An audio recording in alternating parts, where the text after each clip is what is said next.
জীবনে প্রচুর রিস্ক নিয়ে কাজ করতে হবে। রিস্ক যদি না নাও তুমি সফল হইতে পারবে না। যেমন রিস্ক নিলে হয়তো তুমি জিতবে, না হয়তো তুমি শিখবে। বেশি বেশি রিস্ক নিতে হবে। তুমি সবসময় জিততে পারবে না, সবসময় সফলতা অর্জন করতে পারবে না, ঠিক এটা, কিন্তু তুমি সব শিখতে তো পারবে। তুমি যে জিনিসটা নিয়ে রিস্ক নেবে, যে জিনিসটা নিয়ে তুমি কাজ শুরু করবে, হয়তো তুমি এটা পারো নাই, কিন্তু কিসের জন্য পারো নাই সেইটা তুমি শিখে গেছো, ওইটা তুমি অর্জন করে ফেলছো। এজন্য জীবনে যা করবা রিস্ক নিয়ে করবা। আর মানুষের কথায় কিছু আসে যায় না।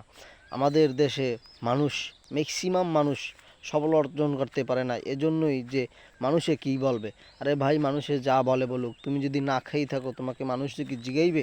জিগাইবে না। এজন্য তুমি মানুষের কথায় কান দিও না।